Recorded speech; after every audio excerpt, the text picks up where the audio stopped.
we'll go back real quick. Tony Harrison got back in the ring. I didn't know he was getting back in the ring until the night of. I was surprised to see him getting back in the ring.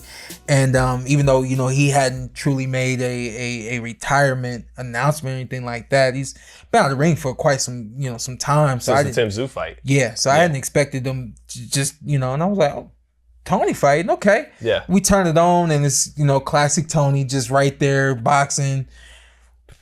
1-2 step around, just he's been a vet forever. Like even when he was a young dude, he had a very veteran type of style, So I was like, all right, well, he gon'.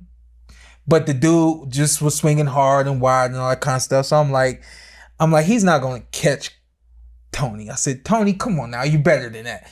Change the channel, go over to ESPN. I come back, I think Shoo's fight ended or something like that. I go back to the fight. I'm like, this dude gonna get caught. I said, I don't want him to get caught. I know. Why did you know he was gonna get caught? He just, with that veteran style, he has like this lethargic nature, right?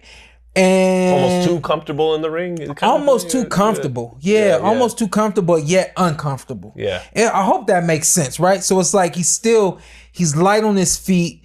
He has this nature about him that's like, I'm comfortable, but I don't want to get hit, And it's like when he gets hit, it shakes him up like very, very quickly, And when he went down, I was like, damn, not want to get in the cold pool and so when you dip your exactly like that. Exactly like that. I saw him go down and I just wasn't worried. I was just like, I know you're going to get up, but I just don't want you to take no more of that. He's been through that enough in his career, So, but shout out to Tony Harrison getting back in the ring and, handling this young dude that made the fight, ended up making it entertaining, He has to be related to Felix Diaz, the guy that fought Crawford back in the day. Why you say that? They look so similar. They look like they were the related. other guy. Yeah, Diaz dropped him. Yeah. He looked like Felix Diaz, who fought Crawford, the gold medalist. Yeah, I know. Tony, Felix.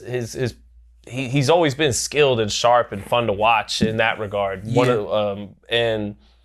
But his punch resistance, been shaky over the years, and probably isn't at its best now, and his legs probably aren't as fresh as they were years ago. But yeah, he's always been fun to watch. What I really would love to see Tony give back to the game with and continue to is his training.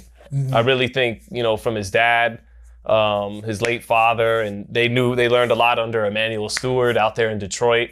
And I really think he has a gift for being a great trainer. So he could still fight. I don't think he's realistically going to be in the title picture again at 60. Well, then again, 60 is wide open, so never say never. He could put some stuff together, but his legs and his punch resistance, they're compromised, and they were never the best, even as skilled as he was. But I'd love to see him become a top flight trainer. It's a realistic thing too. The higher you go up in weight, the harder the punch is. It's a part of nature. So when he sustained the kind of damage that he did at 154, at 160, he's truly taking a chance. Now he's really relying on intelligence and experience. No surprise to see his gas tank wasn't strong. You could see him kind of like wavering at different points in certain rounds. No surprise there, but like Gary Russell last week. He's still sharp and it looked like almost just like that. Right. Like you to the naked eye, you almost don't see it, but then there's some small lulls, and then there's the little bit of walking or a little bit of stepping around that you and I were like, okay, it's cool, breathe. You know what I mean? But it's like, okay, these are the moments where elite, which both these guys have been. Elite doesn't just step around without purpose. Yeah. And that's the purpose to breathe. That's the purpose to, move that clock, which again, smarter and older and things like that. Those are the kinds of things that take place. But at 160, the big question is, does Tony have that kind of room to do those kinds of things? Go for it if he wants to, but yeah, it's a wide open division. I'll tell you what, I was talking about him the other day. And somebody was surprised to hear me say this, the guy I was on the phone with, but we were talking about broadcasting and some of the guys that I wouldn't mind getting a job over me. Mm-hmm. Of course, Andre Ward. Of course, Timothy Bradley. And I said, I'm gonna tell you one who gonna surprise you. You said, who? I said, Tony Harrison. Yeah. And it gets quiet. Because, like, nobody's heard Tony. I said, Tony did FS1 one time.